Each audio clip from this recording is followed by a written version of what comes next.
Hello दोस्तों, स्वागत है आपका नई क्लास में नए टॉपिक के साथ में। आज हम पढ़ने वाले हैं अच्छी स्थिति में विद्युत क्षेत्र की तीव्रता। ये आपके पेपर के लिए इंपॉर्टेंट है। इसकी जो डेरिवेशन है वो आज हम करने वाले हैं और ये आपके पेपर में पूछी जाती है। कभी कभार लॉन्ग में 5 नंबर में पूछी जाती है, वरना आपके 3 नंबर में तो पूछी जाती है, ठीक है ना।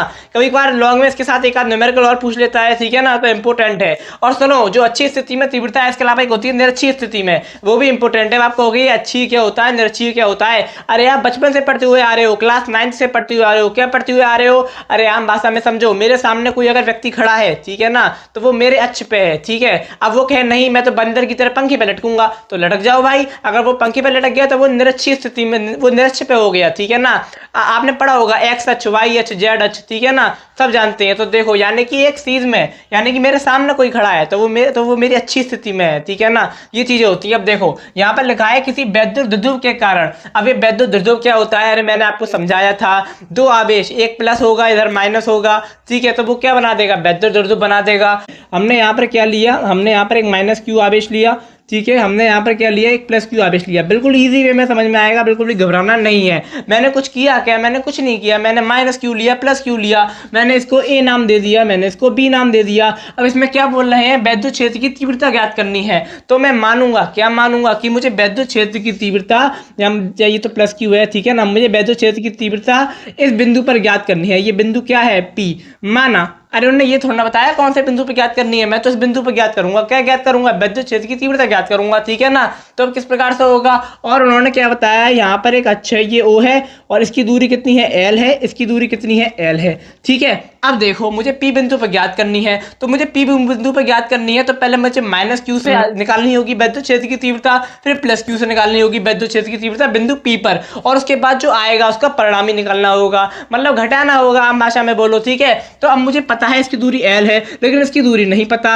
अरे तो पता चल जाएगी। कैसे पता चल जाएगी? तो देखो, ये जो हमारा ये है इतना हिस्सा, देखो ये जो हमारा क्या कहते हैं, यहाँ से लेके, यानी कि बिंदु ओ से हमारा बिंदु पी है, इसकी दूरी कितनी दे रखी है? 8 दे रखी है। अब देखो कैसे पता चलेगा, ठीक है। अगर यहाँ से लेके यहाँ तक की दूरी निकालनी है, ये एल है, तो हम यहाँ पर क्या कर सकते हैं? यहाँ से यहाँ तक की दूरी के लिए हम क्या कर सकते हैं? आर प्लस एल कर सकते हैं ना। और अगर ये दूरी निकालनी है हमें, यानी कि माइनस क्यू से बिंदु पी पे दूरी निकालनी है, तो हम इसके लिए क्या कर सकते हैं? यहाँ से एल माइनस कर देंगे, ठीक है। तो हम क्या कर सकते हैं? आर माइनस एल कर सकते हैं। ये इसकी दूरी हो गई। किसकी दूरी हो गई? बिंदु पी से माइनस क्यू अब इस तक की दूरी हो गई। देखो यहाँ पे ये समझाया गया है, ये आर माइनस, यहाँ से लेके यहाँ तक की दूरी आर माइनस एल है, यहाँ से लेके यहाँ तक की दूरी आर है, यहाँ से लेके यहाँ तक की दूरी आर प्लस एल है, ठीक है ना। ये पी हमने क्यों माना? क्योंकि मैं वैद्युत क्षेत्र की तीव्रता निकालनी है। अब देखो क्या करेंगे, अब क्या करेंगे? तो देखो मैंने यहाँ पर लिखा है, माना एक द्विध्रुव ए बी किसी परावैद्युतांक माध्यम में रखा है। एक द्विध्रुव है ए और बी, वो किसी परावैद्युत माध्यम में रखा है, ठीक है, जिसके मध्य बिंदु ओ से,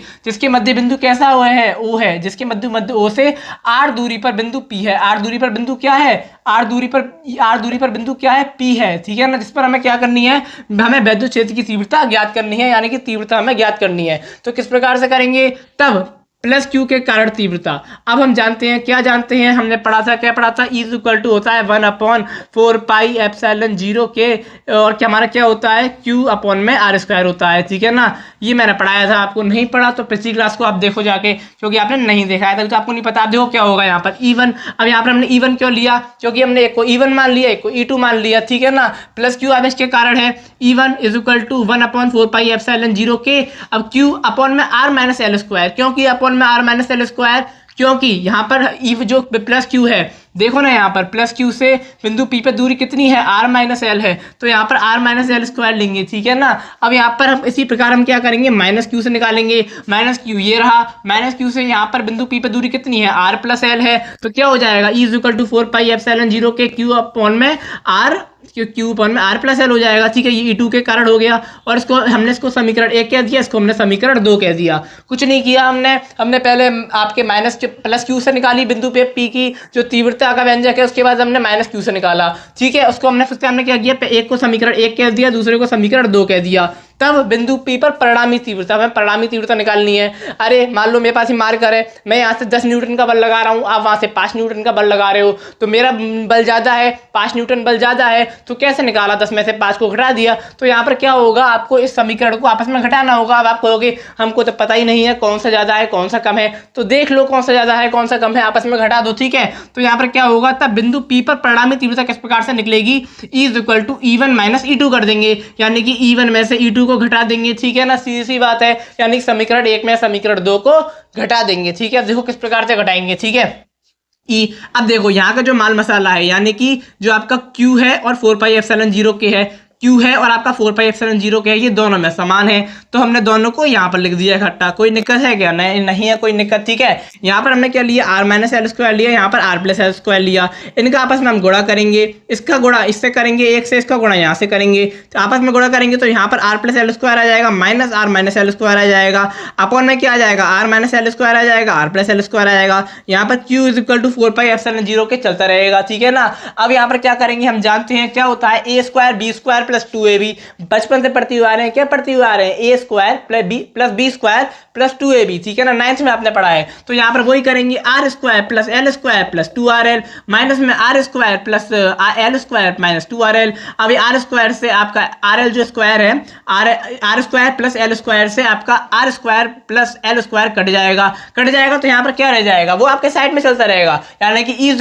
Q/4πε0 के आपके साइड में चलता रहेगा, कोई टेंशन की बात नहीं है, ये आपस में कट जाएंगे। तो यहाँ पर क्या हो जाएगा, ये आपका 2rl है, ठीक है ना, 2rl यहाँ पर, तो आपका ये 2rl है, ये आपस में जुड़ जाएंगे, तो क्या हो जाएंगे, 4rl हो जाएंगे, ठीक है ना, क्या हो जाएंगे, 4rl हो जाएंगे। अब नीचे वाला आपस में ऐसे ही आ जाएगा उतर के, ठीक है ना।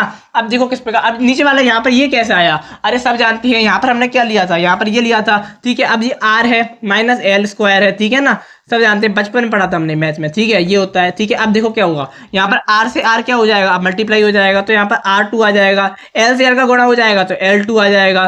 तो हम इसको इस प्रकार से लिख नहीं सकते क्या, तो मैंने यहाँ पर क्या लिखा है, यही तो लिखा है, अपॉन में इस स्क्वायर चल रहा है तो स्क्वायर आ जाएगा, ठीक है ना। सिंपल सा गुणा करना है, कोई दिक्कत नहीं है। बायोलॉजी में अगर बायोलॉजी है आपके पास तो हो सकता है परेशानी हो, लेकिन वो भी परेशानी नहीं होगी, छोटी मोटी सी चीजें हैं जो आप आसानी से कर सकते हो, ठीक है। अब हम क्या करेंगे, यदि जो r² है, ठीक है ना, जो आपका r² है उसका मान अगर ज्यादा है l² से, ठीक है ना, ये आपके यहाँ पर ये होगा, तो यहाँ पर जो l है, यहाँ पर जो l है वो हो जाएगा, गायब हो जाएगा। एल गायब का हो जाने का मतलब ये है, यहाँ से जो l² जो चल रहा था साथ में वो हट जाएगा, तो क्या हो जाएगा, E = Q/4πε0 के 0 के 4rl अपॉन में r² और स्क्वायर हो जाएगा, ठीक है ना। अब क्या होगा, यहाँ से आपका r से r कट जाएगा, 2 दूनी 4, एक कम हो गया, कितने हो गए, 3 हो गए, तो r क्या हो जाएगा, r3 हो जाएगा, ठीक है ना। यहाँ पर r3 हो जाएगा, r3 होने के बाद क्या होगा, E = Q/4πε0 के 4rl अपॉन में r3 हो जाएगा। उसके बाद जो आपका 4rl है, ठीक है ना, 4rl, अब आप 4rl लिखा है, ठीक है। अब आप इसको क्या लिख सकते हो, अब आप इसको 2l भी तो लिख सकते हो, यानी कि देखो आपका जो 4rl लिखा है, अब आप इसको Q यानी कि 4 को आप 2 × 2 भी लिख सकते हो ना, तो देखो किस प्रकार से होगा, E = 1/4πε0 के Q × 4l।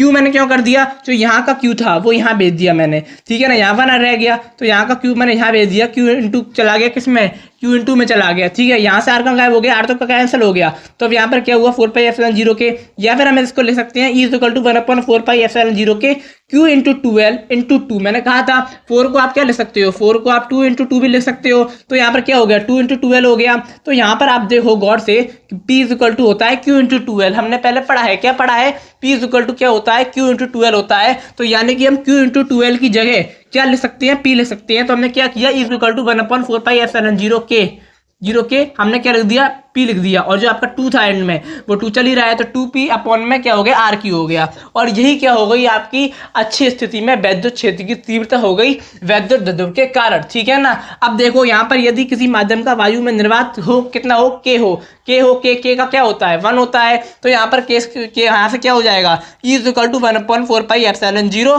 2P अपॉन में RQ आ जाएगा, न्यूटन प्रति कूलम में आएगा, ठीक है ना। कुछ नहीं है, बहुत आसान है, एक बार रिवाइज करो क्या है। सबसे पहले हमने सबसे पहले हमने समीकरण 1 लिया, समीकरण 2 लिया, समीकरण 1 में E1 का मान लिया, समीकरण 2 में E2 का मान लिया, दोनों को आपस में परिणामी निकालने के लिए घटा दिया, परिणामी निकालने के लिए घटाया तो थोड़ी सी काटा पिटी हुई, यहाँ पर घटी चीजें आपस में। उसके बाद क्या हुआ, हमने R का मान बहुत ज्यादा मान लिया, L का मान कम माना, तो हमने L को गायब कर दिया। L को गायब करने के बाद क्या किया, यहाँ पर अपना एंड में P is equal to Q into 2R वाला मान आ गया, और ये मान आने से क्या हुआ 2P हो गया और अपॉन में RQ हो गया। ठीक है, तो इस प्रकार से आपका अच्छी स्थिति में निकल आया। अब हम अगली क्लास में समझेंगे निरक्षी स्थिति में। इस क्लास को बार बार देख सकते हो, रिकॉर्डेड क्लास का यही फायदा है कि आप इस क्लास को बार बार देख सकते हो, जिससे आपकी चीज पक्की हो जाएगी। इस डेरिवेशन को कम से कम 1 से 2 बार लिखो और आपको ऑटोमेटिक याद हो जाएंगी चीजें। ठीक है ना, तो आशा करता हूँ कि आपको समझ में आ गया होगा। अब मैं आपको मिलूंगा एक और नई क्लास में नए टॉपिक के साथ में। मैंने डेरिवेशन को बहुत ही ज्यादा जल्दी आपको समझाने का प्रयास किया है, तो कि आपके लिए और भी चीजें इंपॉर्टेंट है और आपको समझ में आ गया होगा। तो अब मैं आपको मिलूंगा एक और नई क्लास में नए टॉपिक के साथ में। तब तक के लिए जय हिंद, जय भारत।